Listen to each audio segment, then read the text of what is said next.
নমস্কার।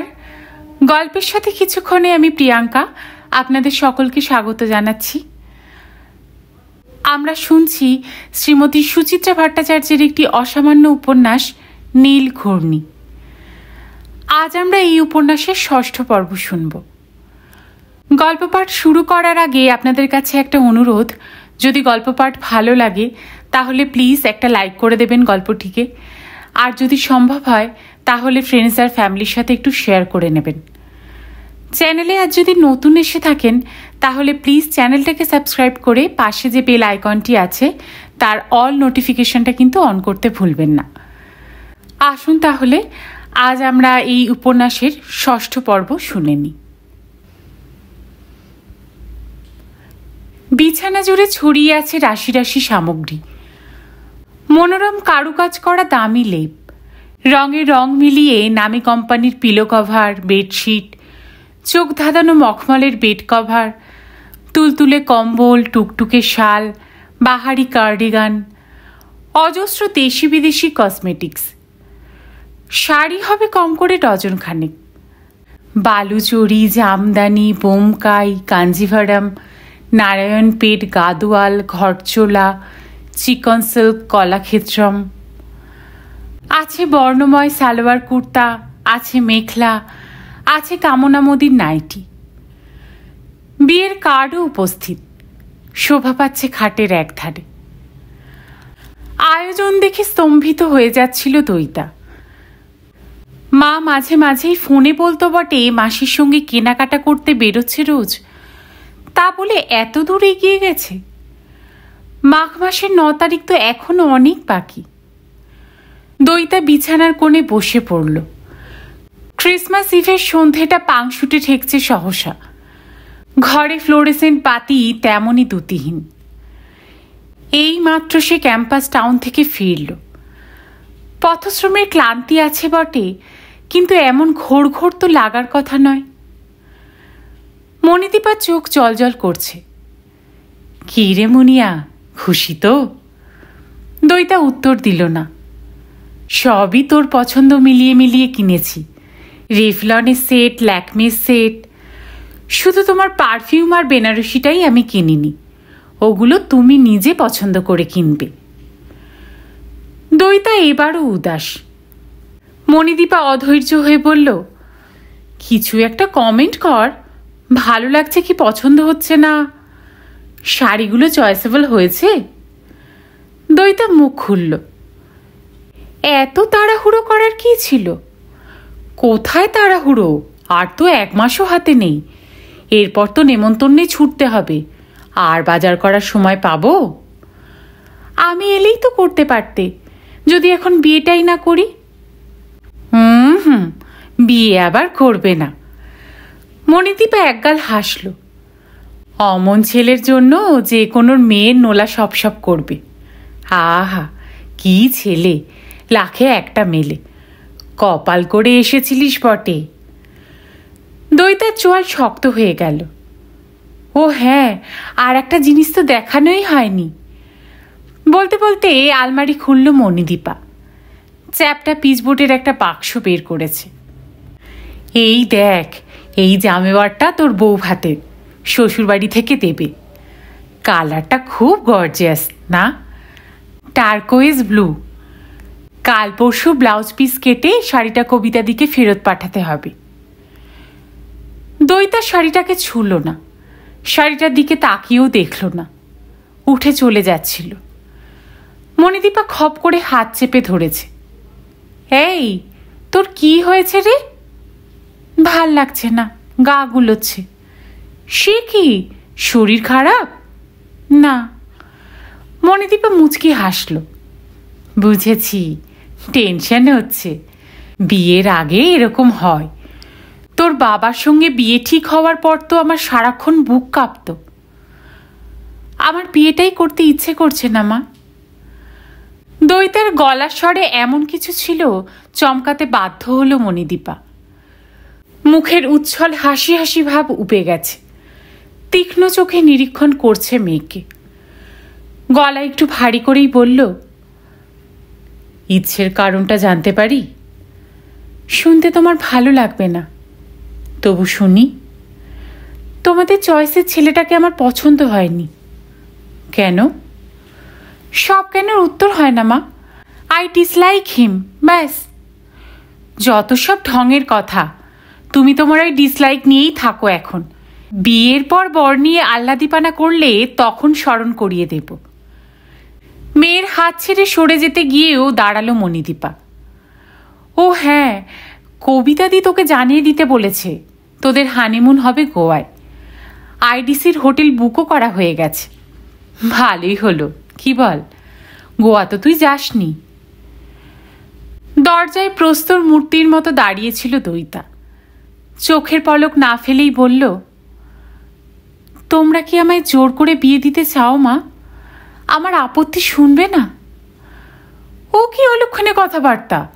এখন আপত্তিই বা থাকবে কেন? তোমাকে তো না জানিয়ে কিছু ঠিক করা হয়নি। আমার মতামত চাওয়া হয়নি। অমত থাকলে জানাতেই পারতিস। তোর কাছে আমরা কোনো কথাই লুকিয়ে রাখিনি। এখন জানাচ্ছি। এখন সমস্ত ঠিক হয়ে যাবার পর। বিয়েটা তো হয়ে যায়নি মা। বিয়েটা আমার। আমি যখন ইচ্ছে অবজেকশন দিতে পারি। আমি যদি না চাই, তোমরা আমার ঘেঁটি ধরে বিয়ের পিঁড়িতে বসাতে পারবে না। মণিদীপার দু চোখ ক্রমশ বিস্ফারিত, যেন দইতার কথাগুলো কানেই ঢুকছে, মগজে নয়। পায়ে পায়ে মেয়ের কাছে এলো আবার। হাত রেখেছে মেয়ের কাঁধে। ধরা ধরা গলায় বলল, কি হয়েছে রে মুনিয়া? আমায় খুলে বল। পাগলামি করছিস কেন? আমি সুস্থই আছি। তোমরাই পাগলের মতো সাত তাড়াতাড়ি সব কিছু। রুক্ষ হতে না চেয়েও রুক্ষ হয়ে গেল দইতা। মণিদীপার হাত কাঁধ থেকে নামিয়ে নিয়ে বলল, আমি এখন শুতে যাচ্ছি। Don't disturb me. আমি রাতেও খাবো না। মণিদীপার গেঁথে থাকা চোখ সম্পূর্ণ অগ্রাহ্য করে দইতা নিজের ঘরে চলে এলো। দরজা ভেজালো, আলো জ্বালল না, গড়িয়ে পড়ল বিছানায়। অবরুদ্ধ কথাগুলোকে অর্গল মুক্ত করে একটু কি মুক্তির স্বাদ পাচ্ছে দইতা? বুকটা ছুঁয়ে দেখল দইতা। হৃৎপিণ্ড লাফাচ্ছে ধরাস ধরাস। কেন এই উত্তেজনা? এক সময় না এক সময় কথাটা তো বলতেই হতো। এরা সব কিছু মিলিয়ে এমন জট পাকিয়ে ফেলেছে, জানলে হয়তো আগেই। কেন সে বিয়ে করবে সৌমিককে? একটা সুন্দর অ্যাপার্টমেন্টে থাকতে পারবে বলে? বছরে দুবার করে পছন্দ মতো জায়গায় বেড়াতে যেতে পারবে সেই জন্য? দামি দামি আসবাবে সংসার সাজানোর মোহে? একটা প্রেমহীন রতি সম্ভোগের আশায়? ছি ছি, সে তো পশুর জীবন। সবচেয়ে বড় কথা, সেই মায়াবী পুরুষটাকে ভুলে যেতে হবে যার হাতে অনন্ত মহাশূন্যের চাবিকাঠি। ওই রহস্যময় মানুষটাকে ছেড়ে কোন বানানো স্বর্গের সুখ পাবে দইতা? ঘরের আধার গাঢ়তর হচ্ছে ক্রমশ। দইতার সংকল্পও দৃঢ় হচ্ছে প্রতি মুহূর্তে। চোখ বুজে অনুভব করছে বোধিসত্ত্ব স্পর্শ। শিরায়, ধমনীতে, রক্তকণিকায়, প্রতিটি রোমকূপে। তীব্র আবেগে তিনি চুম্বন করলেন দইতাকে। গাছের গুড়ি হয়ে আশ্রয় দিলেন আবিষ্ট তরুলতাকে। আগুন, মূর্তিমান বৈশ্বন্যর। শিশুর মতো কি খুঁজছিলেন তিনি দইতার দেহে? দইতা কি আকাশ হয়ে গিয়েছিল? অচেনা ব্রহ্মাণ্ডকে প্রাণ ভরে দেখছিলেন বোধিসত্ত্ব? সৃষ্টি রহস্যের মূলে পৌঁছাতে চাইছিলেন? অপরূপ এক প্রশান্তিতে ছেয়ে যাচ্ছিল দইতা। বোধিসত্ত্বই তার প্রেম, তার জীবনে প্রথম পুরুষ, তার ঈশ্বর। দইতা শুধুই তার ঈশ্বরে নিবেদিত প্রাণ। সেখানে আর কারও স্থান হতেই পারে না। মুনিয়া, এই মুনিয়া! প্রবীরের গলা। ফিরল দইতা। দরজা ঠেলে ঢুকে আলো জ্বালিয়েছে প্রবীর। পেছনে পুম্বা। দইতা চোখ কুঁচকে উঠে বসল। শালটা আলগা জড়িয়ে নিল গায়ে। অপ্রসন্ন মুখে পুম্বার দিকে দৃষ্টিপাত করল। কি বুঝল কে জানে। সবসময় বড় বড় হাফ হাফ করা বুম্বাও থতমত মুখে বেরিয়ে গেল ঘর থেকে। প্রবীর বিছানায় এসে বসল। দইতার সামনে। একটু লঘু সুরেই বলল, মা কান্নাকাটি জুড়ে দিয়েছে, কি ভয় দেখিয়েছিস মাকে? ভয় তো দেখায়নি। দইতার স্বরে এখন আর কোনো জড়তা নেই। আমার মনের কথা সাফ বলে দিয়েছি। প্রবলেমটা কি? হোয়াটস রং উইথ সৌমিক? সে তুমি বুঝবে না বাবা। বোঝাও, যদি আমায় কনভিন্স করতে পারো আমি তোমার পাশে থাকব। আমাদের মেন্টাল লেভেল এক নয় বাবা। তুমি জানলে কি করে? তুমি কি তাকে মিট করেছো? করেছি। আমার তাকে পছন্দ হয়নি। একটু বুঝি থমকে গেল প্রবি। তারপর বলল, কবে দেখা করেছিস? অনেক দিন আগে, প্রথম যখন বিয়েটা ঠিক হয়েছিল। তখনই বলিসনি কেন? তোমরা তো কেউ আমাকে জিজ্ঞেস করনি বাবা। আমার যে একটা মতামত আছে, আমি যে সাবালিকা হয়েছি, এসব কথা তোমাদের মনেই হয়নি। শুধু এই কারণেই ওয়েট করছিলি আমাদের অকওয়ার্ড সিচুয়েশনে ফেলার জন্য? প্রবীরের হালকা স্বর ক্রমশ ভারী। সেবারের পরেও তো তুই দুবার কলকাতায় এসেছিস। আমরা তোর সঙ্গে ফোনেও রেগুলার কথা বলেছি। দইতা চুপ করে রইল। প্রবীর সিগারেট ধরালো। অপাঙ্গে দেখছে মেয়েকে। নিরস্বরে বলল, সৌমিকের শর্টকামিংসটা কি জানতে পারি? আমি নিজে সৌমিকের সঙ্গে মিশেছি। ও যে শুধু এক্সটার্নালি ভালো তা নয়, অ্যাট হার্টও Soumik is a nice chap. দইতা এখনো চুপ। প্রবীর গলা নরম করে বলল, দেখ মনিয়া, বিয়ের আগে থেকেই একটা ছেলে একটা মেয়ের মেন্টাল লেভেল এক হবে, এটা টু মাচ অফ এক্সপেকটেশন। হয় না, হতে পারে না। আফটার অল দুজনে দুটো আলাদা আলাদা পরিবারে বড় হয়ে ওঠা মানুষ তো। এই ধর না, আমি আর তোর মা, বিয়ের আগে আমরা তো এক ছাঁচের মানুষ ছিলামই না, এমনকি বিয়ের পরও নেই। এখনও তো কত কিছু আমাদের মেলে না। এই ঠাকুর দেবতা, গুরুদেব, তোর মা মানে, আমি মানি না। তা সত্ত্বেও কি আমরা একসঙ্গে থাকি না? ডু ইউ লুক আনহ্যাপি কাপল? বরং বলতে পারি we are the best of pairs. যে যার মতো চলি, কিন্তু সংসারের সংকটে একসঙ্গে থাকি।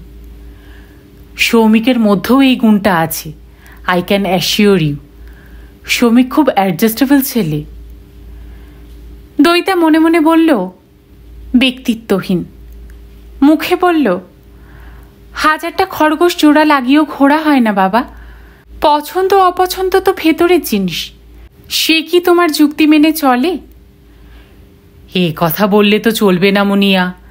যুক্তিগ্রাহ্য কোনো কারণ না থাকলে আমাদের কথাই তোমাকে মানতে হবে, অন্তত এই মুহূর্তে, যখন আমাদের আর ফেরার পথ নেই।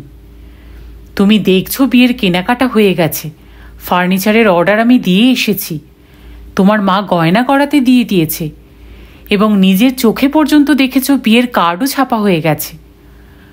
তোমার রায়গড়ের মামা, কানপুরের পিসি, সকলের কাছে চিঠিও পোস্ট করা হয়ে গেছে। সুবীর শুধু তোমার বিয়ের উপলক্ষেই অত দূর থেকে আসছে। বাসুদেব বাবুরাও কত খরচপাতি করে ফেলেছেন। দইতার অস্বস্তি হচ্ছিল। বাবা যেন কথার পাকে পাকে জড়িয়ে ফেলছে তাকে, দুর্বল করে দিচ্ছে। বন্ধ জানালার কোনো এক ফাঁক দিয়ে কনকনে বাতাস আসছে, তবু যেন গরম লাগছে দইতার। ক্রুদ্ধ বাবার চেয়ে অসহায় বাবার সঙ্গে লড়া অনেক বেশি কঠিন বলে মনে হচ্ছিল দইতার। খানিক ইতস্তত করে দইতা বলল, ওদের অসুবিধা হবে কেন বাবা? অন্য কোনো মেয়ে দেখে ছেলের বিয়ে দিয়ে দেবে, তাকেই না হয় ওসব জিনিস। আর সৌমিকের স্যুটের অর্ডার যে দেওয়া হয়ে গেছে, তার কি হবে? মণিদীপা দরজার আড়ালে দাঁড়িয়ে পিতাপুত্রীর কথা শুনছিল। বাজ পাখির মতো ধেয়ে এসেছে ঘরে। আংটি, ঘড়ি, বোতাম, পাঞ্জাবি, ওগুলো কি বুম্বা পরে ঘুরবে? চরম থমথমে পরিবেশও দইতার হাসি পেয়ে গেল। মার সমস্ত শোক এখন শুধু ওইটুকু অপচয়ে কেন্দ্রীভূত হয়েছে। এমনটাই বুঝি হয়। বড় বড় দুঃখের সময়ে অতি তুচ্ছ কারণ নিয়ে বিলাপ করে মানুষ। মণিদীপা ছাড়ার পাত্রী নয়, প্রবীরকে বলল, ওকে পাত্তা দিও না তো, বেশি দিগ্গজ হয়ে বেশি পাখনা গজিয়েছে না। আহ, তুমি যাও তো। মণিদীপাকে প্রায় ঠেলে বাইরে পাঠিয়ে দিল প্রবীর। দরজা ভেজিয়ে দিয়ে আবার বসেছে মেয়ের পাশে। বন্ধুস্বরে বলল, দেখছিস তো তোর মা কেমন ক্ষেপে গেছে, মন থেকে সব ঝেড়ে ফেল, নর্মাল হ। দইতা কষ্ট করে হাসল। প্লিজ বাবা, এ বিয়ে আমি করতে পারবো না। তুই আমাদের মান সম্মানের কথাও ভাববি না মুনিয়া? প্রবীরের দু চোখ করুণ হয়ে গেল, যেন এক মাল্টিন্যাশনাল কোম্পানির জাজরেল অফিসার প্রবীর মিত্র নয়, যেন এক দিনহীন বাপ মেয়ের কাছে ভিক্ষে চাইছে। আমাদের মুখটা তুই রাখ মুনিয়া। তুমিও কেন বুঝছো না বাবা? আমার পক্ষে সৌমিককে বিয়ে করা সম্ভব নয়, আমার উপায় নেই। প্রবীরের ফুরুতে ভাঁজ পড়ল, মুখ চোখের ভাষা বদলে গেছে, গলার স্বর। তুই কি আর কাউকে ভালোবাসিস? দইতা চমকে বাবার দিকে তাকালো, পরক্ষণে মাথা নামিয়ে নিয়েছে। মৃদুস্বরে বলল, কে সে? উত্তর নেই। আমাদের চেনা কেউ? না। তোর ইউনিভার্সিটির ছেলে? না। তাহলে কলকাতার? না। তবে কে সে? আবার দইতার মুখে শব্দ নেই। এতক্ষণে বুঝি প্রবীরেরও ধৈর্যের বাঁধ ভাঙল। হেয়ালি করছিস কেন? যাকে ভালোবাসিস তাকে নিয়ে আয়। দইতার মুখ ফসকে বেরিয়ে গেল, তাকে আনা যাবে না। কেন? সে কি হিমালয় পর্বত? দইতা আবার চুপ করে গেল, মনে মনে বলল, তার চেয়েও বড়। প্রবীর সন্দিগ্ধ চোখে তাকালো। কি করে সে? রাস্তার লোফার টোফার নাকি? দইতা মুখে কুলু পেটে রইল, মনে মনে বলল, ছি বাবা, ও কথা বললে তোমার জিভ খসে যাবে। প্রবীর আর থাকতে পারল না, বিছানা ছেড়ে উঠে দাঁড়িয়েছে। পায়চারি করছে ঘরে, উত্তেজিত স্বরে গজগজ করছে। আমি বুঝতে পারছি না what nonsense is going on. আমাদের পছন্দ করা ছেলেকে তুমি বিয়ে করবে না, তোমার পছন্দের ছেলেকে তুমি নিয়ে আসবে না, তাহলে ডেডলক অবস্থাটা কাটবে কি করে? আত্মীয় স্বজন পাড়াপড়শিদের যে বলবো বিয়েটা ভেঙে দিচ্ছি, তার তো একটা গ্রাউন্ড লাগবে নাকি? দইতা পুট করে বলে উঠল, ছেলেটার নামে যাও কিছু রটিয়ে দাও, বলে দাও আগে জানতে না, এখন জেনেছ। ছি ছি মুনিয়া, একটা ভালো নিরীহ ছেলের নামে আমি বদনাম রটাবো, এই পরামর্শ দিচ্ছ? এই শিক্ষা পেয়েছ তুমি? প্রবীরের ধিক্কার তীক্ষ্ণ শলাকার মতো বিঁধল দইতাকে। একটুক্ষণ মাথা হেঁট করে বসে রইল দইতা। তারপর ভার গলায় বলল, তাহলে সত্যি কথাটাই বলো বাবা, বলো তোমার মেয়ে অন্য কাউকে ভালোবাসে, সে বিয়ে করতে চাইছে না। প্রবীর মেয়ের পাশে এসে বসলো, আবার হাত রাখলো মেয়ের মাথায়। লোক জানাজানির দরকারটাই বা কি? কাকে তুই ভালোবাসিস আমায় খুলে বল, আমি তার সঙ্গেই তোর বিয়ে দেব। হ্যাঁ, বাসুদেব বাবুদের কাছে আমাদের একটু ছোট হতে হবে, কিন্তু কি আর করা, বুঝছিসই তো অলরেডি লাখ টাকার ওপর খরচা হয়ে গেছে, খেটে রোজগার করা পয়সা। প্রবীরের স্পর্শে বুকটা টলমল করে উঠল দইতার। ঝোঁকের মাথায় বলে ফেলল, তার সঙ্গে আমার বিয়ে হবে না বাবা, হতে পারে না। কেন? দইতার গলা কেঁপে গেল। He is already married. মানে? চাবুক খেয়ে যেন ছিটকে সরে গেল প্রবীর। তুই একটা বিবাহিত লোকের সঙ্গে প্রেম করছিস? ভেবেছিস কি তুই স্বাধীনতা দিয়েছি বলে মাথায় চড়ে বসেছিস? এটা স্বাধীনতা না স্বেচ্ছাচার? তোর এত বড় স্পর্ধা, সেটা আবার তুই আমার সামনে উচ্চারণ করিস? দইতা মিনমিন করে বলল, আমি তো বলতে চাইনি বাবা, তুমি জোর করলে। ফের কথা? চুপ চুপ! প্রবীর গর্জে উঠল। কে সেই লোক যে আমার মেয়ের সঙ্গে অ্যাডাল্টারি করছে? আমি পুলিশে খবর দেব, তার কোমরে দড়ি দিয়ে রাস্তায় ঘোরাবো। প্রবীরের চিৎকারে মণিদীপা আর বুম্বাও ছুটে এসেছে ঘরে। তাদের উপেক্ষা করে দইতা বেপরোয়ার মতো বলে উঠল, যাকে চেনো না তার সম্পর্কে তুমি উল্টোপাল্টা কথা বলতে পারো না বাবা। আমি তাকে ভালোবাসি, সেটা আমার ব্যাপার, তাকে জড়াচ্ছ কেন? ক্রোধে বিমূঢ় হয়ে গেছে প্রবীর, মুখে আর কথা ফুটছে না। মণিদীপা হাউমাউ করে উঠল, কি হয়েছে গো? কাকে কি জড়ানোর কথা হচ্ছে? আর কি, আমাদের বংশের মুখে চুনকালি পড়ে গেল। প্রবীরের গলা ঘর ঘর করে উঠল। তোমার গুণধর মেয়ে কোনো এক বিয়ে থা করা বজ্জাতের সঙ্গে প্রেম করছে, সেই জন্যেই তিনি বিয়ে করতে পারবেন না। ও মা, এ কি সর্বনেশে কথা গো! মণিদীপা টুকরে উঠল, মেয়েকে ঝাঁকাচ্ছে দু হাতে।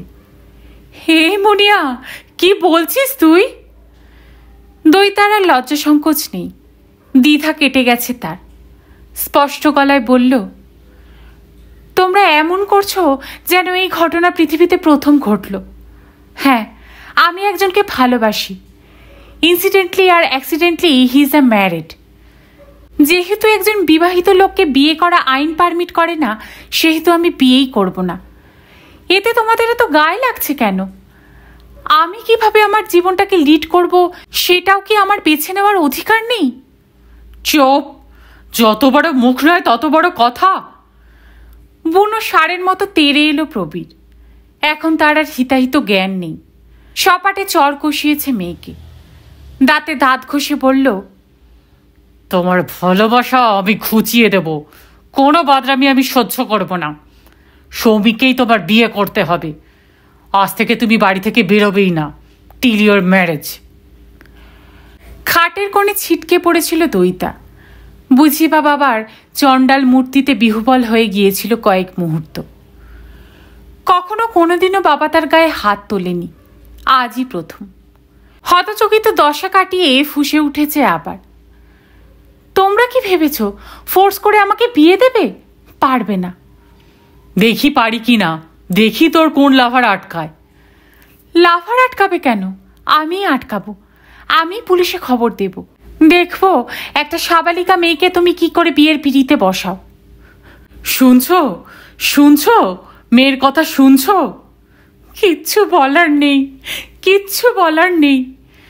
মণিদীপা কেঁদে ফেলল। এই মেয়েকে আমি গর্ভে ধারণ করেছিলাম, কেন আতুরেই নুন খাইয়ে মেরে ফেলিনি? ও মরে গেছে, আমার চোখে মরে গেছে। আজ থেকে আমি ভাববো আমার মেয়ে নেই। বলতে বলতে এই প্রবীর আবার তেড়ে এসেছে মেয়ের দিকে। আগুনের গোলার মতো বনবন ঘুরছে দু চোখ। স্বাধীনতা দেখাচ্ছ, সাবালিকা দেখাচ্ছ? আমারই পয়সায় খাবে আর আমারই বুকের ওপর বসে দাড়ি ওপড়াবে? শেষবারের মতো বলছি মুনিয়া। শেষবারের মতো কি বলছে প্রবীর শোনা হলো দইতার। বুম্বা টেনে সরিয়ে নিয়ে গেছে বাবাকে। ছি ছি ছি মুনিয়া, তুই তাহলে এই? মণিদীপা দাঁড়িয়ে আছে ঘরের মাঝখানে, দুদিকে মাথা ঝাঁকাচ্ছে। তোর বাবা তোকে কত ভালোবাসে, তুই তাকে এইভাবে আঘাত দিলি? তোর নরকেও ঠাঁই হবে না।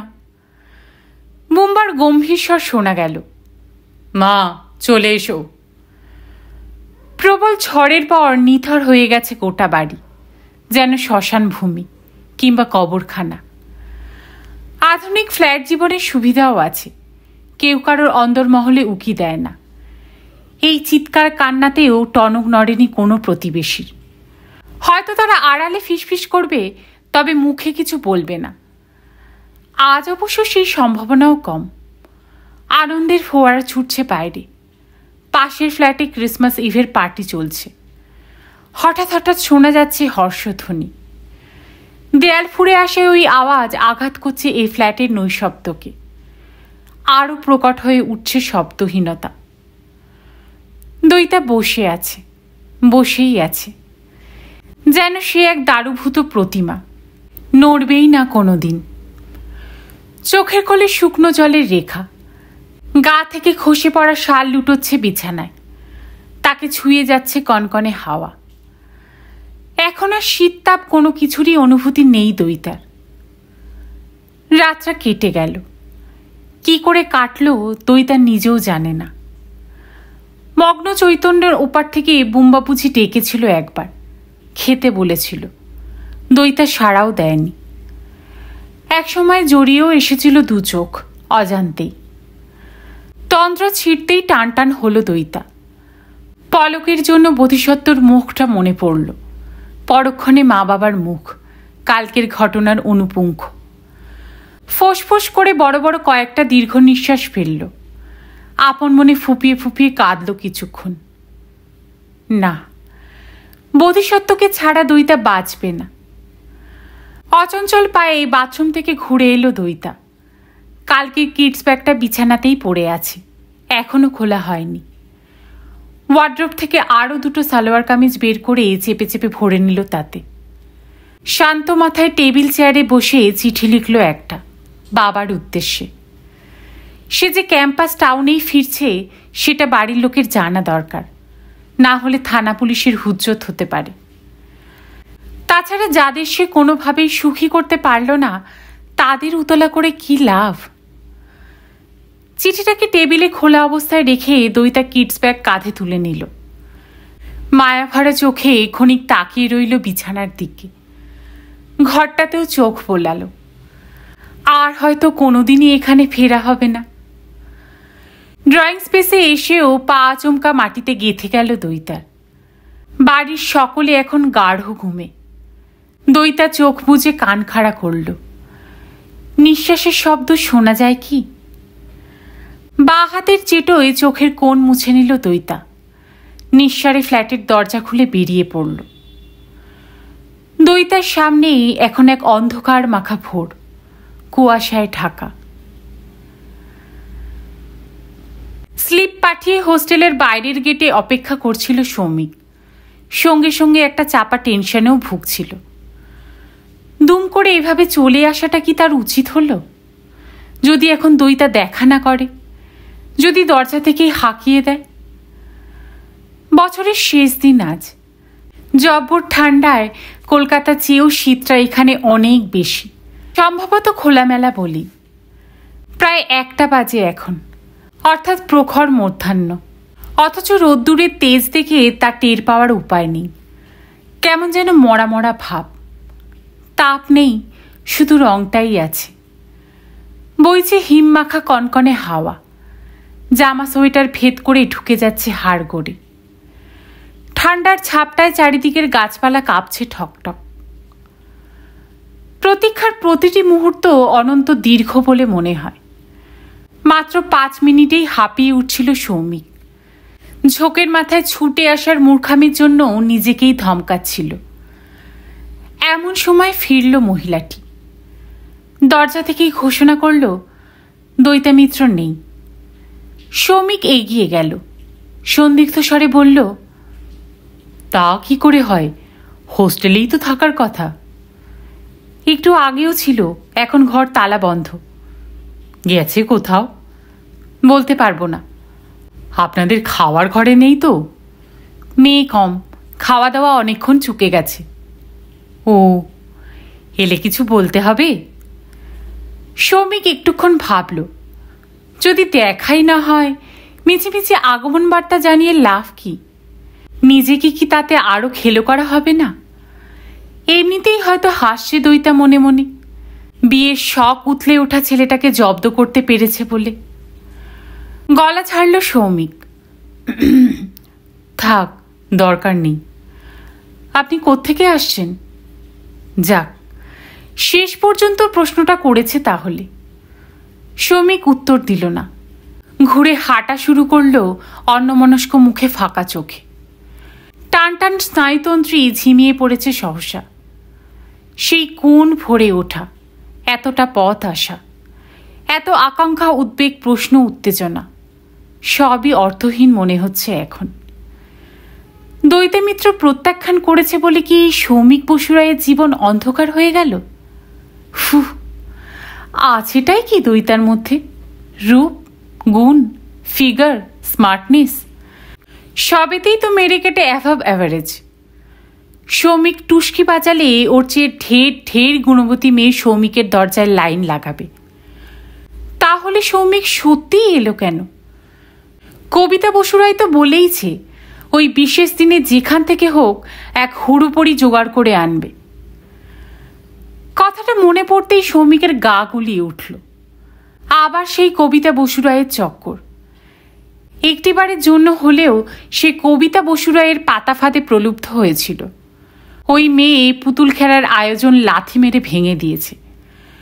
শুধু এই জন্যেই তো দৈতার কাছে সৌমিকের কৃতজ্ঞ থাকা উচিত। কিন্তু সেই বোধই বা জাগে কই? উল্টে এক হীনমন্যতা বোধ সর্বক্ষণ কুড়ে কুড়ে খেয়ে চলছে সৌমিককে। বুক আচ্ছন্ন হয়ে আছে তীব্র অপমানে। ঝোড়ো মেঘে দাপাদাপি চলছে সেখানে, গর্জন বাজছে, বিদ্যুৎ ঝলসাচ্ছে।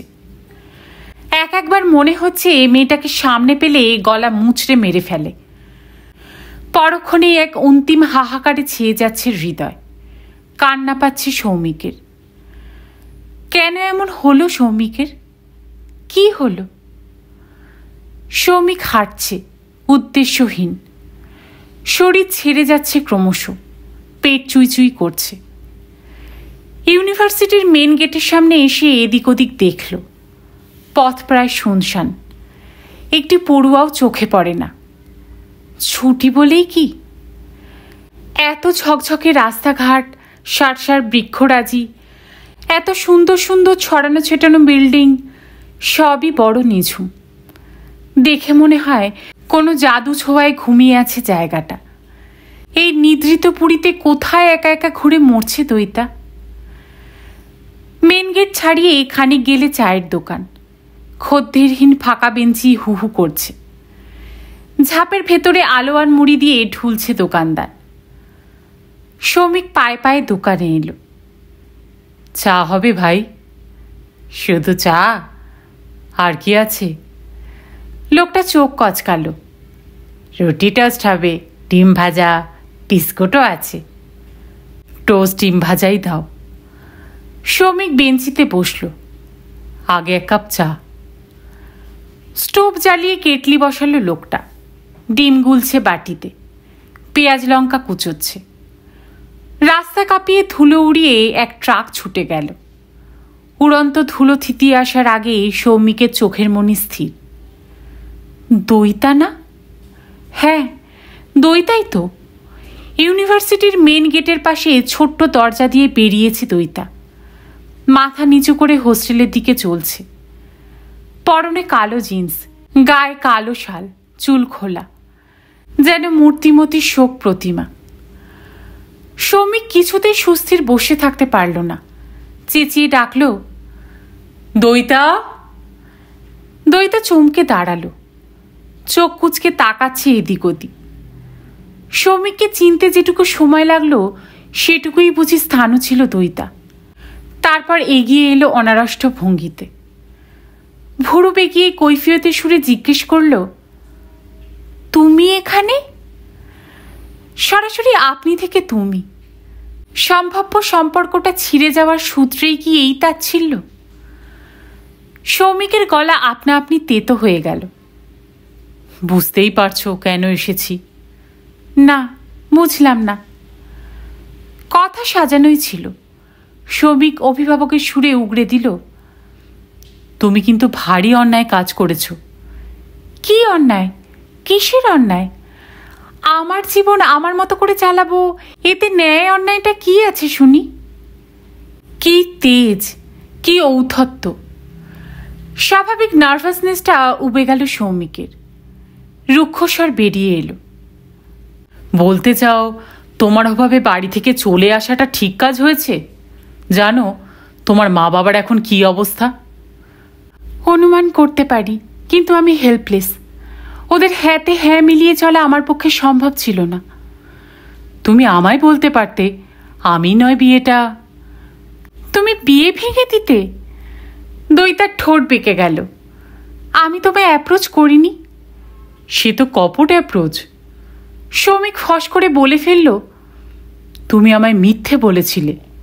মিথ্যে নয়, আমি তোমাকে স্পেসিফিক্যালি জিজ্ঞেস করিনি তুমি কাউকে পছন্দ করো কি না। তুমি না বলেছিলে বলেই না আমি। কথাগুলো কথাগুলো বলতে পেরে অনেকটা যেন তৃপ্তি বোধ করল সৌমিক। হাত উল্টে বলল, নিজে দোষ করলে আর শাস্তি পাচ্ছে বাবা মা, আশ্চর্য। ডোন্ট টক লাইক আ গুরু ঠাকুর। দইতা তর্জনী নাড়ালো, আমি পছন্দ করি না। চা বানিয়ে ডাকছে লোকটা। ঘুরে গিয়ে গ্লাস হাতে নিল সৌমিক। খানিক তফাৎ থেকে নিষ্পলক চোখে দেখছে দইতাকে। ওই রাগ রাগ মুখেও কি অপরূপ শিশুর সারল্য। বিচিত্র এক মুগ্ধতায় আচ্ছন্ন হয়ে যাচ্ছিল সৌমিক। মেয়েটার নেশার মতো টানছে এখনো।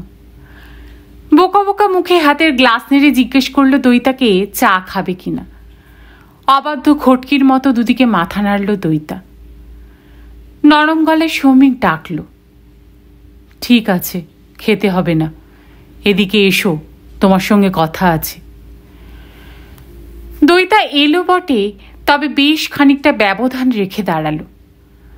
অবজ্ঞার স্বরে বলল, আমার কিন্তু তোমার সঙ্গে কোনো কথা নেই। সৌমিক মনে মনে বলল, জানি তো।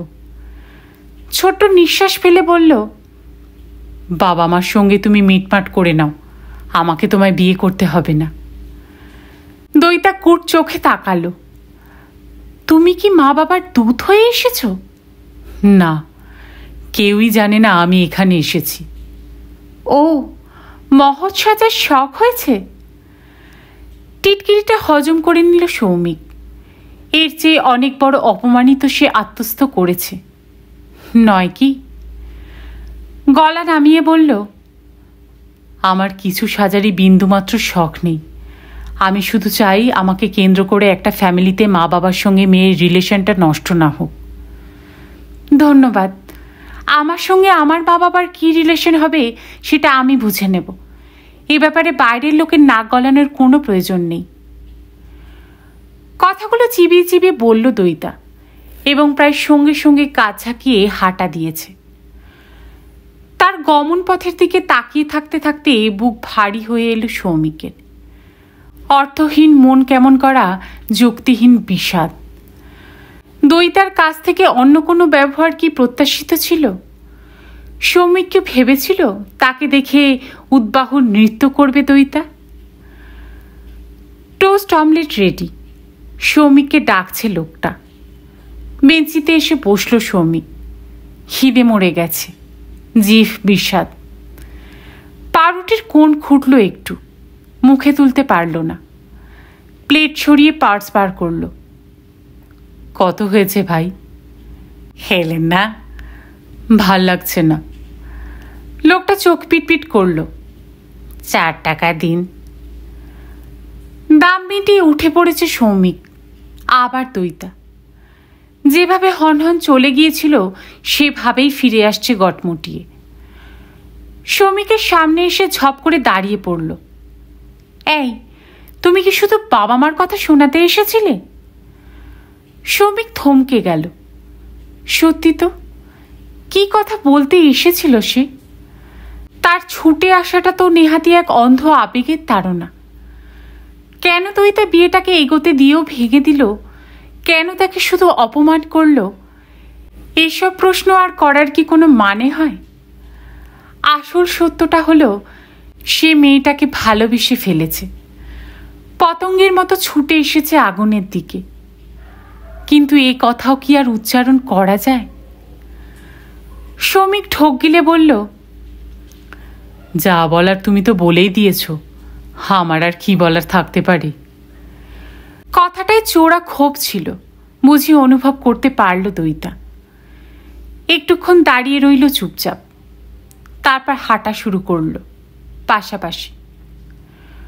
অপাঙ্গে এক ঝলক সৌমিককে দেখে নিয়ে হঠাৎ নরম গলায় বলল, আমি বুঝতে পারছি কাজটা আমার ঠিক হয়নি। তুমি হিউমিলিয়েটেড ফিল করছো। তোমার জায়গায় আমি থাকলে আমিও হয়তো। Sorry, I am extremely sorry. Soumik নীরব।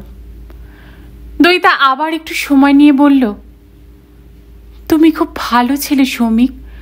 তোমাকে রিজেক্ট করার কোনো কারণ নেই আমার কাছে। কিন্তু কোনো কোনো ব্যাপারে মানুষ কখনো কখনো খুব অসহায় হয়ে পড়ে। I am really helpless. গলায় বিড়বিড় করে সৌমিক প্রশ্ন করে ফেলল, ভাগ্যবানটি কে জানতে পারি? দইতা ছোটিতে মুখ তুলেছে। ভুরুকুচকে সৌমিককে দেখে নিল একটু, তারপর বলল, তোমাকে বলাই যায়, you have some right to no.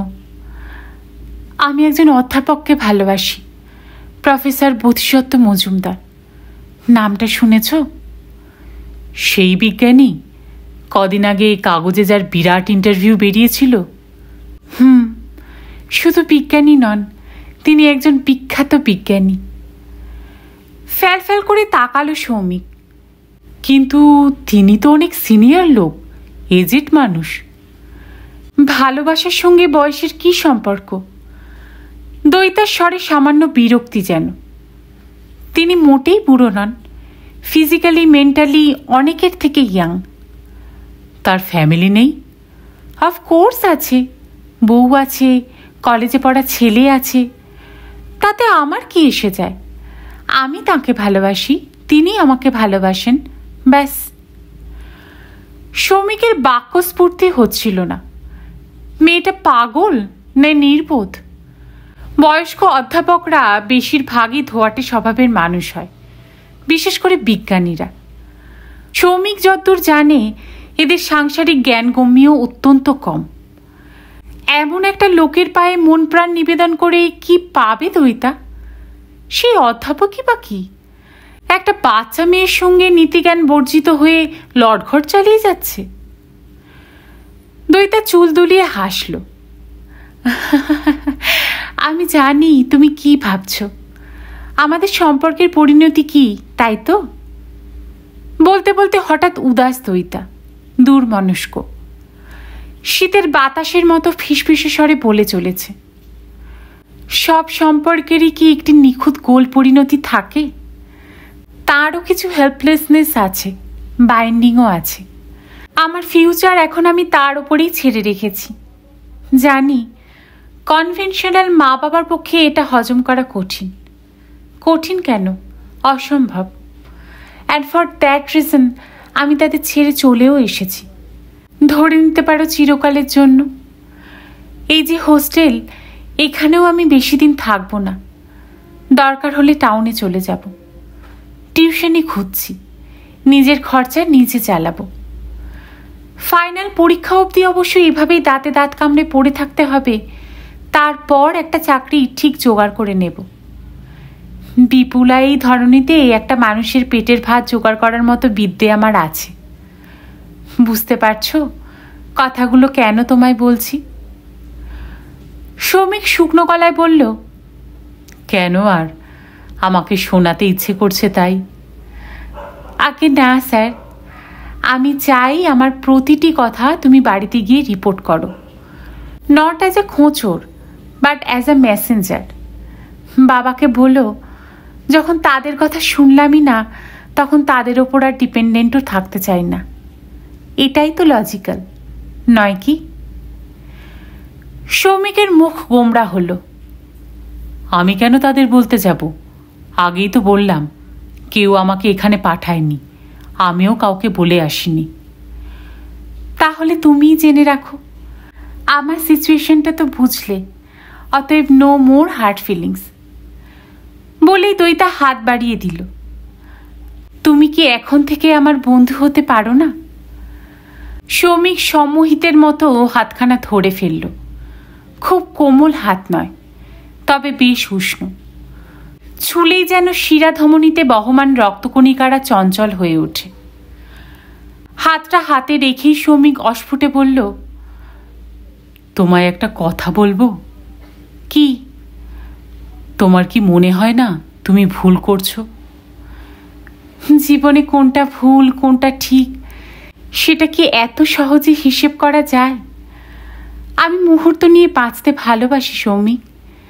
আমার কাছে এই মুহূর্তটাই সত্যি, তাকে ভালোবাসাটাই একমাত্র ট্রুথ। ফিউচারে কি হবে না হবে ভেবে আমি এই মুহূর্তগুলোকে নষ্ট করব কেন? সৌমিকের বুক চিনচিন করে উঠল। এই যে এখন দইতার হাতে হাত, এই যে এখন বিন্দু বিন্দু দইতা চারিয়ে যাচ্ছে তার গভীরে, এক আশ্চর্য মানবীর ঘ্রাণে সুরভিত হয়ে উঠছে শীতের দুপুর। এই মুহূর্তটাও কি সত্যি নয়? হোস্টেলের গেট এসে গেছে, দাঁড়িয়ে পড়েছে দইতা। তুমি কি এক্ষুনি ফিরে যাবে? সৌমিক হাতটা ছেড়ে দিল। যাই। ভারী মধুর হাসল দইতা। রাগ নেই তো আর? না। সৌমিক দুদিকে মাথা নাড়ল, মনে মনে বলল, তোমার সঙ্গে সেই সম্পর্ক গড়ে উঠল কই? দইতা হাসিটা ধরেই আছে, বলল, আমাকে ভুলে যেও প্লিজ। মনে করো একটা খুব যাচ্ছে তাই মেয়ের সঙ্গে তোমার বিয়ে ঠিক হয়েছিল, কপাল জোরে বেঁচে গেছ। সৌমিক ভারী নিঃশ্বাসটা বেরোতে দিল না বাইরে, মৃদু হেসে বলল, 3টে কত একটা ট্রেন আছে না, ফিরতে ফিরতে রাত হয়ে যাবে। হাঁটতে হাঁটতে মোড়ের মাথায় এসে একবার ফিরে তাকালো সৌমিক। মনে একটা ক্ষীণ আশা ছিল হয়তো দাঁড়িয়ে আছে দইতা। নেই। স্টেশনে পৌঁছে সৌমিক দেখল এখনো কিছুটা সময় আছে। টিকিট কেটে প্ল্যাটফর্মের বাইরে এলো সৌমিক। আবেগ, অভিমান অনেকটা থিতিয়ে এসেছে। মনে এখন ভর করছে এক অদ্ভুত নির্লিপ্তি। দইতার কথা যেন আর ভাবতেই ইচ্ছে করছে না, বরং খিদেটা চাগার দিচ্ছে। এদিক ওদিক খুঁজল সৌমিক। দূর, একটা ভালো রেস্টুরেন্ট নেই। যা আছে সবই ছোটখাটো পাইস হোটেল। অপরিচ্ছন্ন চেহারা, মম করছে আষ্টে গন্ধ। দোকানি ব্যাপারীরাই এসব রদ্দি খাওয়ার দোকানে ভিড় করে।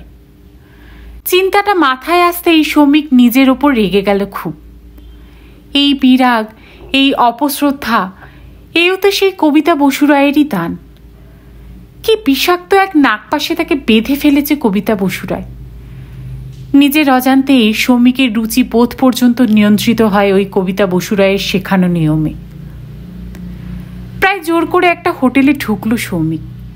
ভিড়ের মধ্যেই বসল। কষা মাংস নিল 1 প্লেট, সঙ্গে রুটি। ঠেসে ঝাল দিয়েছে মাংসে।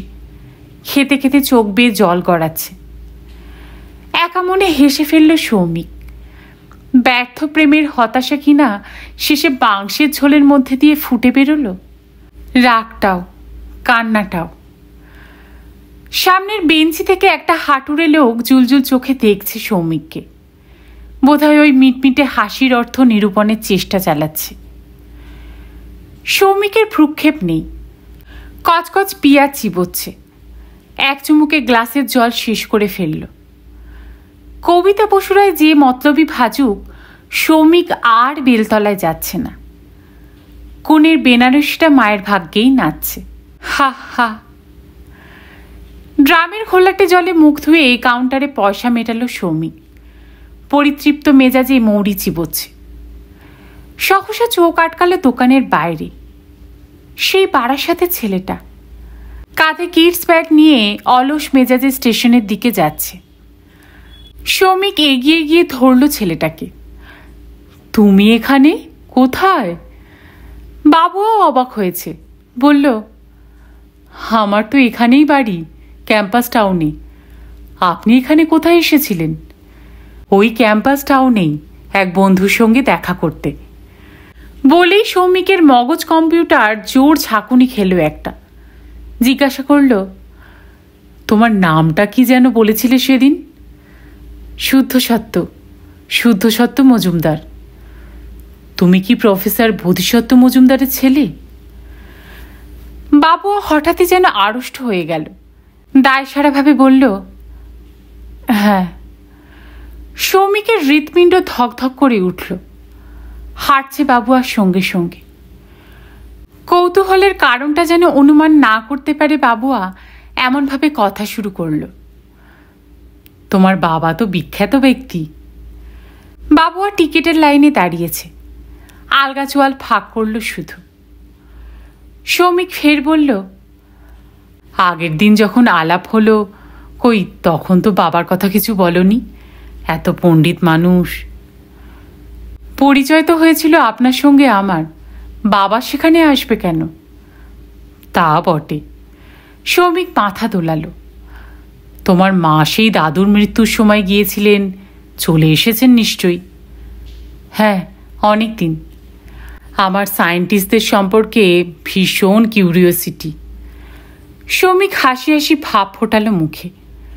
কত গল্প শুনি সায়েন্টিস্টদের। তোমার বাবা কীরকম? রাশভারী, অ্যাবসেন্ট মাইন্ডেড? আমায় জিজ্ঞাসা করছেন কেন? বাবা একটু বিরক্ত মুখেই টিকিট কাউন্টার থেকে বেরিয়ে এলো।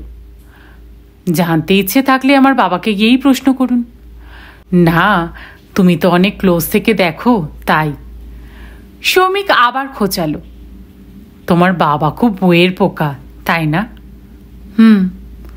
আমার বন্ধু বলছিল ইউনিভার্সিটিতে নাকি প্রফেসর মজুমদার সকলের প্রিয়।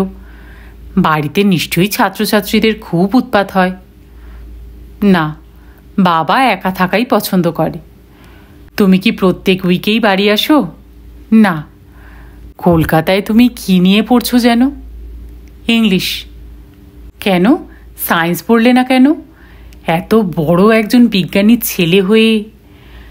বাবুয়া প্রশ্নটার উত্তর দিল না, ঘুরে দাঁড়িয়ে বলল, আপনি কি এই ট্রেনেই ফিরছেন? তোমার বাবা যেন এখন কি নিয়ে কাজ করছেন? বাবুয়া এবারও উত্তর দিল না, ব্যস্ত মুখে ঘড়ি দেখছে। তাড়াহুড়ো করার ভঙ্গিতে বলল, আমি একটু জল খেয়ে আসছি। শ্রমিক টের পাচ্ছিল বাবার প্রসঙ্গ ভালো লাগছে না বাবুয়ার। বোধিসত্ত্ব মজুমদারকে কি পছন্দ করে না ছেলেটা? কেন করে না? দইতাকে নিয়ে ওদের এখানেও অশান্তি বেঁধে গেছে কি? না, ছেলেটাকে ছাড়লে চলবে না।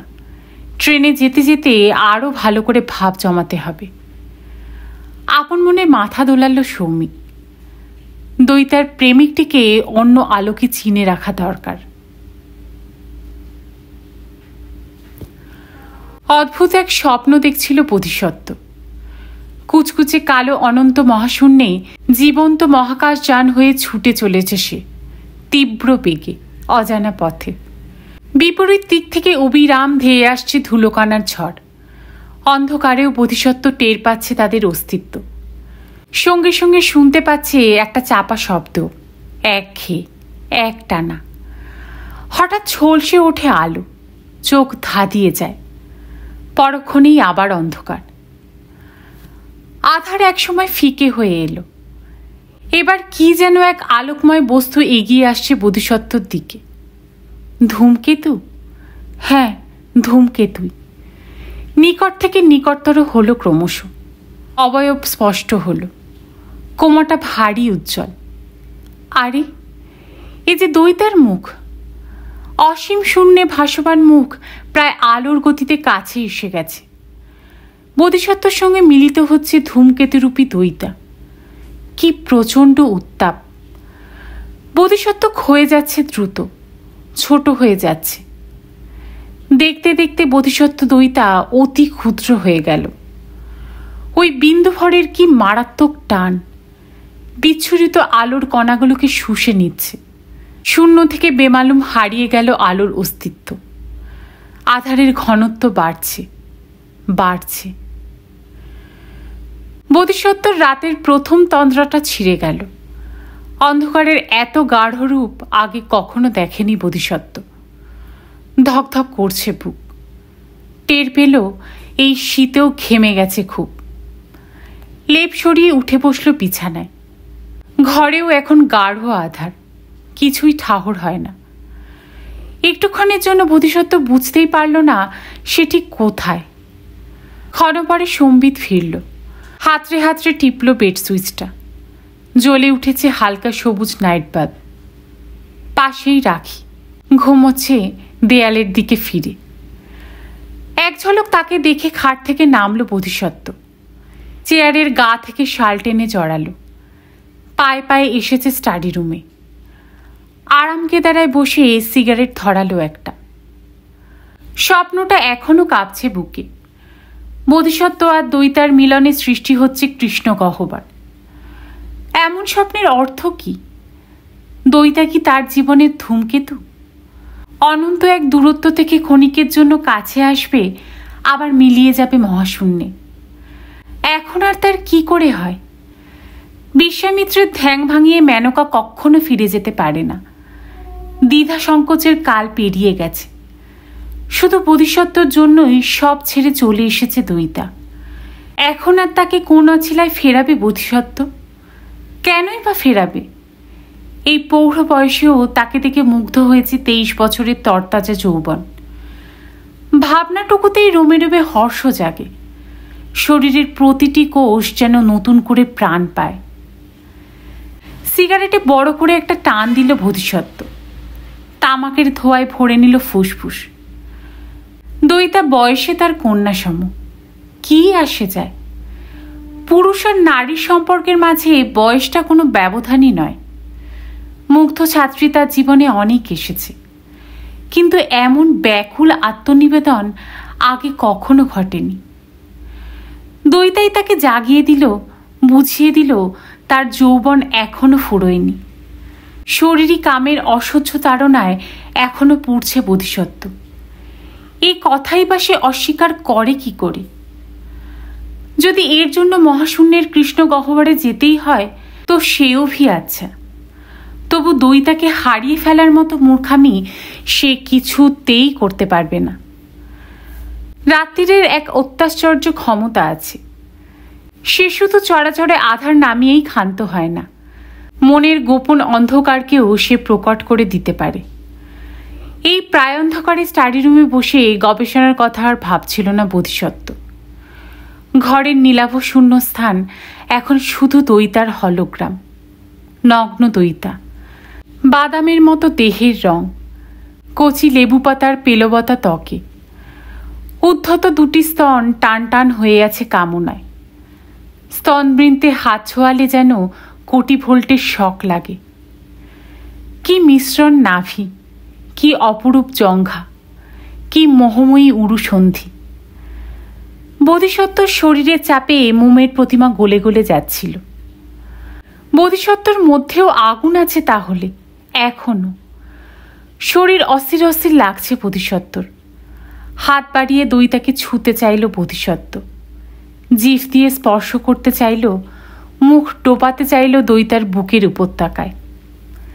নেই, কিচ্ছু নেই। বেবাক শূন্যতা। অতৃপ্তি বেড়ে গেল বহু গুণ। বোধিসত্ত্ব কাঁপছে জোড়ো রোগীর মতো। ওই মাদক যৌবন কি এক দুবার ভোগ করলেই তৃষ্ণা মেটে? আরও চাই, আরও চাই, অনন্ত বারের জন্য চাই, চিরকালের জন্য চাই। কিন্তু তাদের দুজনের সম্পর্কটা কি হবে? দইতা রোজ ছলছল চোখে বলছে সে আর হোস্টেলে থাকতে চায় না। মা বাবার অর্থে এক মুহূর্তের জন্য আর প্রতিপালিত হওয়ার ইচ্ছে নেই তার। টাউনে ঘর খুঁজছে দইতা, কিন্তু চালাবে কি করে? বোধিসত্ত্ব টাকা দেবে? দিতেই পারে। অর্থটা কোনো সমস্যাই নয়। দইতাকে নিতে রাজি হবে? বোধিসত্ত্বই বা তখন দইতার কাছে যাবে কোন পরিচয়ে? তাদের সুন্দর সম্পর্কের মাঝে একটা ইতর গন্ধ এসে যাবে না? ঘরের বড় আলোটা জ্বলে উঠল। ঘোর ঘোর ভাব কেটে গেল বোধিসত্ত্বর। পিছনে রাখি। জড়ানো গলায় বলল বোধিসত্ত্ব, কি হলো? আলো জ্বালালে কেন? অন্ধকারে এসে ভূতের মতো বসে আছো কেন? ইচ্ছে হচ্ছে বসে আছি। মানুষ বটে একটা। এই শীতে রুম হিটারটাও জ্বালিয়ে নাওনি? বলতে বলতে সুইচ অন করে বোধিসত্ত্বর পিছনে এসে দাঁড়ালো রাখি। আলগা হাত রেখেছে বোধিসত্ত্বর পিঠে। নরম গলায় জিজ্ঞাসা করল, ঘুম আসছিল না বুঝি? রাখির হাত অস্বস্তিকর রকমের ভারী ঠেকল বোধিসত্ত্বর। উত্তর না দিয়ে সরিয়ে দিল হাতখানা। রাখি ঝুঁকে বোধিসত্ত্বকে দেখল। কাজ নিয়ে বসবে এখন? বোধিসত্ত্ব এবারও কোনো উত্তর দিল না। আর একটা সিগারেট লাগিয়েছে ঠোঁটে। দেশলাই জ্বালল। অভ্যাস মতো তাড়াতাড়ি অ্যাস্ট্রে বাড়িয়ে দিয়েছে রাখি। অভ্যাস মতোই বোধিসত্ত্ব সেখানে গুজে দিল কাঠিটা। রাখির উপস্থিতি সচেতনভাবে উপেক্ষা করে ধোয়ার বৃত্ত রচনা করছে। রাখি গায়ে পড়া হয়ে টানল বোধিসত্ত্বকে। ওঠো, চলো, রাত 2টো বাজে, এখন আর কাজ নিয়ে বসতে হবে না। আহ, যাও তো, জ্বালিও না। আমি বুঝি শুধু জ্বালাই? বোধিসত্ত্ব ভুরুকুচকে তাকালো। রাখির মুখে হাসি হাসি ভাব, ভঙ্গিটাও চপল। চোখের কি যেন ইশারা করতে চাইছে। ওই পেটহব 50 বছরের বুড়িটা কি বোঝে না তার মধ্যে কোনো রহস্যময়তা নেই? এই মহিলার সঙ্গে রমণও যা, পাশ বালিশের সঙ্গে খেলা করাও তাই। মুহূর্তের জন্য ওর নিজের ওপর ধিক্কার জাগল বোধিসত্ত্বর। এই স্থূল রমণীটিকে দেখে এই কদিন আগেও কি করে সে বেসামাল হতো। শরীর মনের ক্লান্তি কাটানোর জন্য এই কি একটা উপকরণ? ছি! বোধিসত্ত্বর বিরক্তিটা পড়তে পারেনি রাখি। স্বামীর একদৃষ্টে তাকিয়ে থাকা দেখে বুঝিবা একটু বিহ্বলী হয়ে গেছে সে। আদুরে ভঙ্গিতে আরও একটু ঘনিষ্ঠ হল। বোধিসত্ত্বর মাথা টেনে নিয়েছে বুকে। চলো, চলো, ঠান্ডায় জমে যাচ্ছি এখানে। ঝট করে মাথা ছাড়িয়ে নিল বোধিসত্ত্ব। যাও না, তোমায় বারণ করেছে কে? কখনো কখনো এমন অপমানে মাথা নিচু করে চলে যায় রাখি। আজ কিন্তু নড়ল না। অপলক চোখে দেখছে বোধিসত্ত্বকে। তোমার কি হয়েছে বলো তো? কি আবার হবে? কিচ্ছু না। আমাকে তুমি লুকোতে পারবে না। কদিন ধরেই দেখছি কেমন যেন মনমরা হয়ে আছো। ভাবছো কি যেন? ছেলেটা মাত্র 2 দিনের জন্য এলো, তার সঙ্গে পর্যন্ত ভালো করে কথা বললে না। বোধিসত্ত্ব ঠোঁট বেঁকালো। আমার ভাবনার কথা তুমি যদি টেরই পেয়ে যেতে, তাহলে তুমি তুমি হতে না, আর আমিও আমি হতাম না। সে তো বটেই, আমি মুখ্য সূক্ষ্ম মানুষ। তোমার বড় বড় ভাবনার আমি কী বা বুঝি? জানোই যখন প্রশ্ন করছো কেন? বোধিসত্ত্ব ভারী কিশোরে বলল। যাও, গিয়ে শুয়ে পড়ো। রাখি ঘর ছাড়ল না। বোধিসত্ত্বকে অবাক করে ডিভানে গিয়ে বসেছে। বোধিসত্ত্ব চোখে চোখ রেখে বলল, আমি মূর্খই হই আর যাই হই, ঠিক এই মুহূর্তে কি ভাবছো আমি কিন্তু বলে দিতে পারি। কি ভাবছি? ওই মেয়েটার কথা, দইতা। কেন? ওই মেয়েটার কথা কেন ভাববো? বোধিসত্ত্ব বুঝি একটু চেঁচিয়েই ফেলল। শীতল বন্ধ বাড়িতে নিজের উচ্চকৃত স্বর প্রতিধ্বনি হলো নিজেরই কানে। বড় শূন্যগর্ভর লাগলো চিৎকারটা। উষ্ণ হয়ে উঠল বোধিসত্ত্ব। রাখির মুখ আবার সহজ স্বাভাবিক, হাসছে মিটমিট। না, এমনিই মনে হলো। যাকে যাক, মেয়েটা অনেকদিন আসছে না কেন গো? আমি কি করে বলবো? না, সে কবে যেন, হ্যাঁ, ক্রিসমাসের দিন থমথমে মুখ করে এলো, এ ঘরে বসে বসে কাঁদছিল। তোমায় জিজ্ঞেস করলাম, তুমি বললে কি সব ফ্যামিলি প্রবলেম হচ্ছে। হচ্ছে তো, চলছে তো। তোমার সঙ্গে আরও দেখা হয়নি? না হওয়ার কি আছে? ইউনিভার্সিটি খুলে গেছে, ক্লাস হচ্ছে। প্রবলেমটা কি গো? এই নিশুতি রাতে সেটা জানা কি খুব জরুরি? না, এমনি কৌতূহল।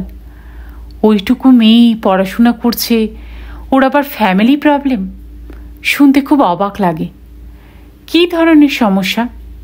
বাবা মার ঝামেলা, নাকি কোনো ছেলেকে পছন্দ করেছে, বাড়িতে রাজি হচ্ছে না?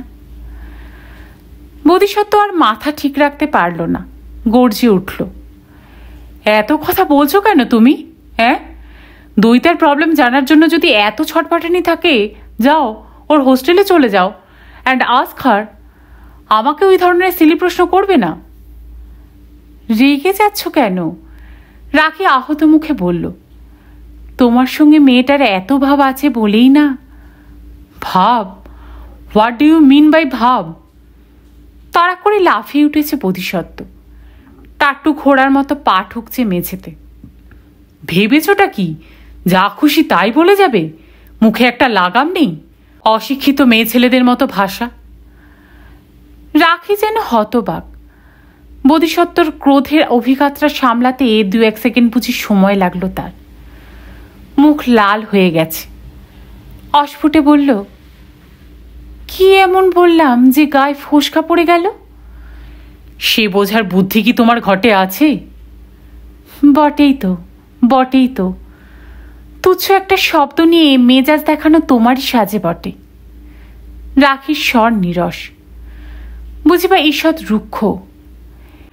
এই যে আমি আমার বাপের বাড়ি গেলাম, তখন রোজ যে সকাল সন্ধে মেয়েটা আসতো, তোমাকে রান্না করে খাওয়াচ্ছে, সারাদিন এ বাড়িতে থাকছে, তুমি আমাকে এসব বলনি, গল্প করেও না। পাড়া প্রতিবেশীর মুখে আমাকে শুনতে হয়েছে, তাও আমি সেটা নিয়ে তোমাকে একটা প্রশ্নও করিনি। তুমি কি বলতে চাও? রাখির কথা মাঝপথে থামিয়ে দিল বোধিসত্ত্ব। তুমি কি আমায় সন্দেহ করো? আমি কিছুই করি না, ঘটনাটা বলছিলাম আর বুঝতে চাইছিলাম তুমি অত রেগে যাচ্ছ কেন। কথাটার অন্তর্নিহিত খোঁচাটা আরও উস্কে দিল বোধিসত্ত্বকে। হিংস্র চোখে রাখিকে দেখল, গড়গড় করতে করতে বলল, হ্যাঁ, তুমি যা ভাবছো তাই তাই। আমি ভালোবাসি দইতাকে। কেন ভালোবাসি শুনবে? সহ্য করতে পারবে? বিকজ তুমি আমার জীবনে অসহ্য হয়ে উঠেছ। তোমার সঙ্গে আমার কিছু মেলে না, নাথিং। থট নয়, ওয়েভলেন্থ নয়। আমার মতো লোকের একটা ইন্টেলেক্টেড ক্ষুধা থাকে, কোনো দিন তুমি সেটা মেটাতে পারোনি। বিয়ের এতকাল পরে তুমি এসব কি বলছো? রাখি চোখ বিস্ফারিত হয়ে গেছে। আমাদের একটা 20 বছরের ছেলে আছে। So what? যা সত্যি তা কোনো না কোনো দিন তো বলতেই হবে। তুমি একটা অত্যন্ত বোদা, নগণ্য মহিলা। তোমার সঙ্গে 2 মিনিট কথা পর্যন্ত বলা যায় না। You don't deserve to my companion. তোমাকে যে এত বছর আমি টলারেট করেছি, সেটা তোমার বাপ 14 পুরুষের ভাগ্যি। দইতার কথা বলে আমায় উত্তেজিত করো না। তুমি দইতার পায়ের নখের যোগ্য নয়। এ বাড়িতে থাকতে হলে মুখ বুজে থাকবে। দইতাকে নিয়ে কখনো আর একটাও প্রশ্ন নয়। ঢুকেছে মাথায় কথাগুলো? রাখি যেন বিদ্যুৎ পৃষ্ঠ, চোখের পাতাও পড়ছে না তার। বজ্রাহত পোড়া গাছের মতো দাঁড়িয়ে রইল কিছুক্ষণ, তারপর প্রায় টলতে টলতে বেরিয়ে গেল ঘর থেকে। বোধিসত্ত্ব ফিরে তাকানোর প্রয়োজন মনে করল না, আবার আরাম কেদারায় বসেছে। এক ঝটকায় কথাগুলো বলে ফেলে চাপা একটা মুক্তির উল্লাস জেগেছে ভেতরে। আর অনাবশ্যক গোপনীয়তার খেলা খেলতে হবে না। বিবেকের কামড় থেকেও রেহাই মিলল যেন। তবু কি যেন একটা ফুটছে। রাখিকে তো কথাগুলো বুঝিয়েও বলা যেত। এত রূঢ় হবার প্রয়োজন ছিল কি? একটু আবরণ থাকলে রাখি হয়তো যন্ত্রণা কিছুটা কম পেত। রাতে আর ঘরে গেল না বোধিসত্ত্ব। রুম হিটারের তাপে স্টাডি রুম বেশ উষ্ণ হয়ে গেছে। ডিফানে একটা কম্বল রাখাই থাকে। কম্বলটা জড়িয়ে শুয়ে পড়ল গুটিসুটি মেরে। মাথা গরম হয়ে আছে, ঘুম আসতে চাইছে না। একটু তন্দ্রা আসে, ছিঁড়ে ছিঁড়ে যায়, আবার কখন যেন চোখ জড়িয়ে আসে। বার কয়েক উঠল, বাথরুমে গেল। অপাঙ্গে দেখল নিজেদের শোয়ার ঘর। দরজা ভেজানো, ভেতরে কোনো সারা শব্দ নেই, কান্নারও না। ভোর রাতে ঘুমিয়ে পড়ল বোধিসত্ত্ব। চোখ খুলল রূপচাঁদের ডাকে, বাবু চা। ধুমায়িত পেয়ালা হাতে বোধিসত্ত্ব ড্রয়িং রুমে এলো। রাখি উঠে পড়েছে, কাজ করছে রান্নাঘরে। অন্যদিন এ সময় রাখি অন্তত একবার এসে বসে সোফায়, একসঙ্গে চা খায়। আজ এলো না। অভিমান হয়েছে খুব। তুচ্ছ অনুভূতিকে প্রশ্রয় দেওয়া বাহুল্য মনে হলো বোধিসত্ত্বর। থাক, 2 দিন গেলে আস্তে আস্তে শুয়ে যাবে। চা শেষ করে বাথরুমে ঢুকল বোধিসত্ত্ব। গিজার অন করাই ছিল, জলে পরিমিত উত্তাপ। তোয়ালে, সাবান, দাড়ি কামানোর সরঞ্জাম সব কিছুই নিখুঁতভাবে সাজানো, যেমন থাকে। দরজায় রবারের চটিটাও। স্নান সেরে বেরিয়ে দেখল ব্রেকফাস্ট রেডি। টোস্ট, পোচ, কলা। যা নিত্যদিন খেয়ে মর্নিং সেশনে ইউনিভার্সিটি ছোটে বোধিসত্ত্ব। শোয়ার ঘরের বিছানাতেও বোধিসত্ত্বর শার্ট, ট্রাউজার, সোয়েটার রাখা আছে অন্যদিনের মতো। একটু বেশি নীরবতা ছাড়া সংসারে কোথাও কোনো ছন্দপতন নেই, সবই বাধালয়ে বহমান। ফুল স্লিভ সোয়েটারটা গলিয়ে বোধিসত্ত্ব ডাইনিং টেবিলে এলো, হাতে খবরের কাগজ, হোর্ডিংয়ে চোখ বোলাচ্ছে। কাগজের ওপার থেকে হঠাৎ রাখির গলা শুনতে পেল, তোমার সঙ্গে একটু কথা ছিল। বোধিসত্ত্ব কাগজ সরিয়ে রাখল, ঝলক দেখল রাখিকে। বাসি খোপা এলোমেলো, কয়েকটা রূপলি চুল এসে পড়েছে কপালে। অসম্ভব শুকনো লাগছে রাখির লাবণ্যহীন মুখ, শীতের খড়ি ওঠা ওঠা। তবে মুখটা বড় শান্ত লাগে, একটি রেখারও ওঠা পড়া নেই সেখানে। বোধিসত্ত্ব গলা ছাড়ল, বলো। দুপুরের খাবারটা ঢাকা দেওয়া থাকবে, রূপচাঁদকে বলে রেখেছি গরম করে দেবে তোমাকে। বোধিসত্ত্ব চোখ কুঁচকে তাকালো। কিছু বলার আগেই রাখি আবার বলে উঠল, আমি 10:51 ট্রেনে চলে যাচ্ছি। কোথায়? রাখি উত্তর দিল না, বুঝি প্রয়োজন মনে করল না। রান্নাঘরে গিয়ে কফি করে আনলো, পেয়ালা মেপে 8 চামচ চিনি দিল, নাড়ছে একটু যেন অনাবশ্যক দীর্ঘ সময় ধরে। হাতে এক পিস টোস্ট তুলে নিয়েও নামিয়ে রাখলো বোধিসত্ত্ব। লেক টেরেসে যাচ্ছ? উত্তর নেই। ফিরছো কবে জানতে পারি? জানার কি তোমার প্রয়োজন আছে? একটু বেশি বাড়াবাড়ি হয়ে যাচ্ছে না?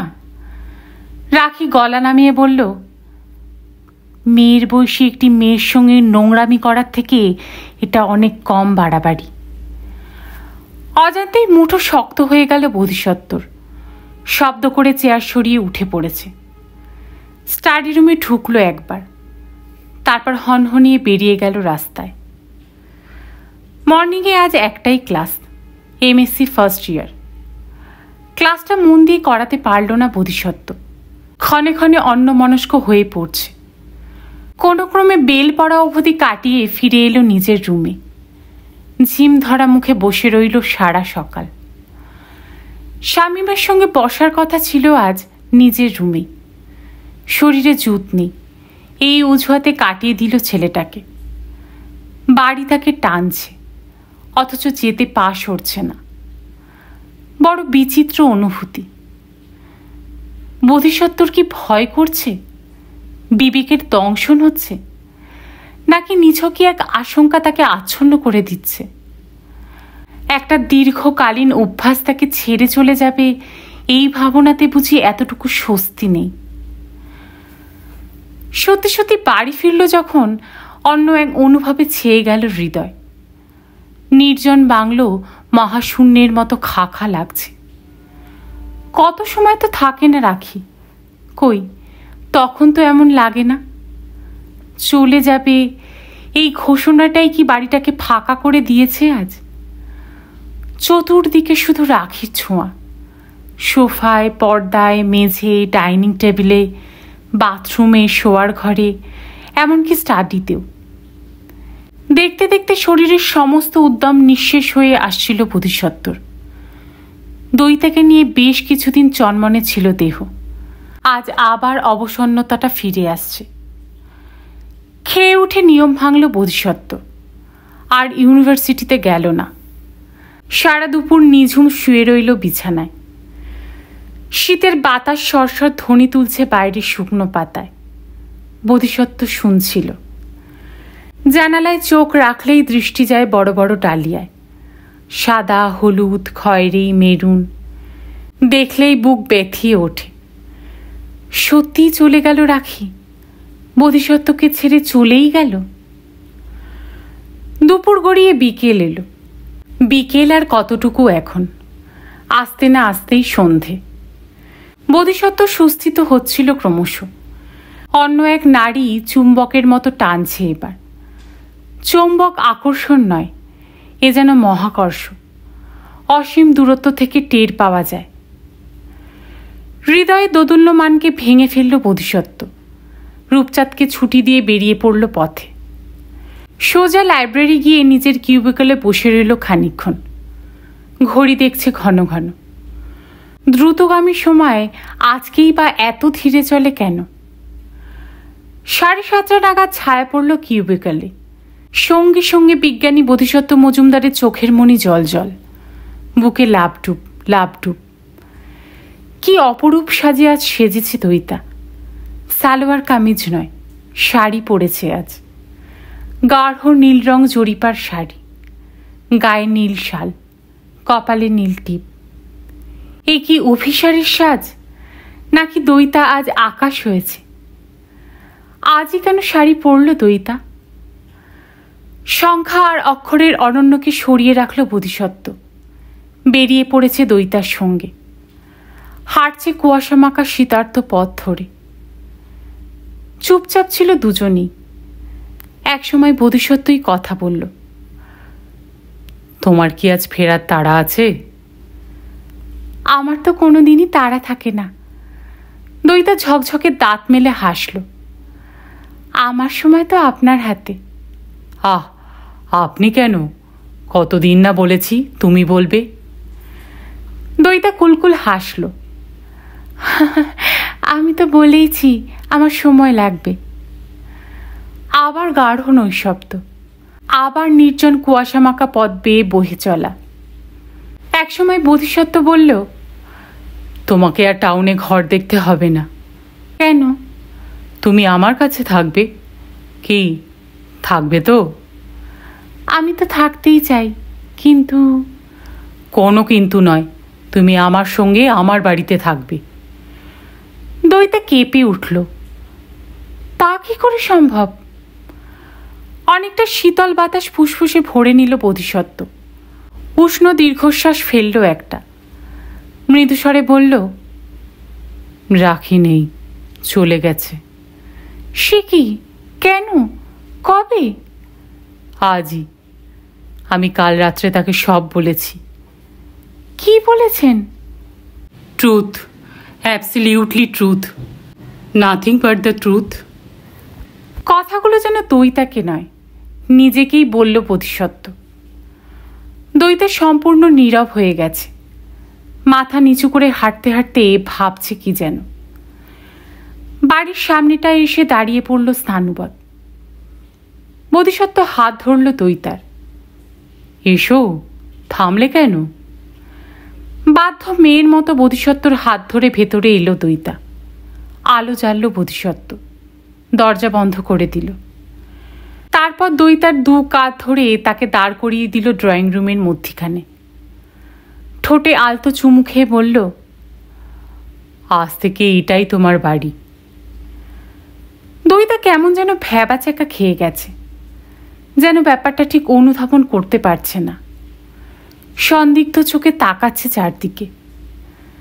বুঝিবা এই তার মনে হচ্ছে এক্ষুনি কোনো ঘর থেকে বেরিয়ে আসবে রাখি, ঘাড় ধরে বলবে, বেরো। অস্ফুটে বলল, আমার খুব ভয় করছে। কিসের ভয়? জানি না, আমি তো আছি। আবার দইতার ঠোঁটে ঠোঁট রাখল বোধিসত্ত্ব। প্রখর হচ্ছে কামনা। বোধিসত্ত্বর ওষ্ঠ শুষে নিচ্ছে দইতার প্রাণরস। দু হাতে আঁকড়ে ধরেছে দইতাকে। জিভে জিভে ঘর্ষণ হচ্ছে। টের পাচ্ছে দইতার হাতও উঠে এসেছে তার পিঠে। সেও যেন ছটফট করছে তৃষ্ণায়। বোধিসত্ত্ব মুখ সরিয়ে নিল। গাঢ় চোখে দেখছে দইতার চোখের মণিতে। ভয় কাটছে? মাথা দোলালো দইতা। জানি না। এই তো চেয়েছিলে তুমি, নয় কি? চোখ নামিয়ে নিল দইতা। জানি না। বোধিসত্ত্বর স্বর গাঢ়তর হলো। তুমি আমার জন্য সবাইকে ছাড়তে পারো, আমি তোমার জন্য কিছু ছাড়তে পারি না। কিন্তু এটা কি উচিত হলো? কেন তুমি ওকে চলে যেতে বললে? নয় আমি তোমায় দূর থেকেই। এখন কি ওসব ভাবার সময় দইতা?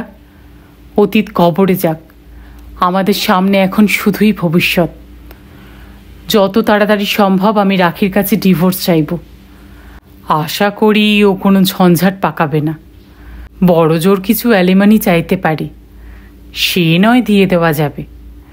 চাইলে বাবুও আমার পয়সাতে পড়াশোনা কন্টিনিউ করতে পারে। দইতা বোধিসত্ত্বর মুখে হাত চাপা দিল, সরেও গেল একটু। বোধিসত্ত্ব অবাক হল। দইতাকে প্রসন্ন করার জন্যই তো জানিয়ে দিতে চাইছে আগামী পদক্ষেপের কথাগুলো। তবু কেন দইতা? ভুরু নাচিয়ে বোধিসত্ত্ব জিজ্ঞাসা করল, কি হলো? কিচ্ছু না, আজ ওসব কথা থাক। বোধিসত্ত্ব নিশ্চুপ হয়ে গেল। পলকের জন্য রাখির মুখ ভেসে উঠেছে সামনে। এক ঝলক যেন বাবুয়াকেও দেখতে পেল। দুদিকে জোরে জোরে মাথা ঝাঁকালো বোধিসত্ত্ব। বিড়বিড় করে বলল, থাক তবে, এসো, কাছে এসো।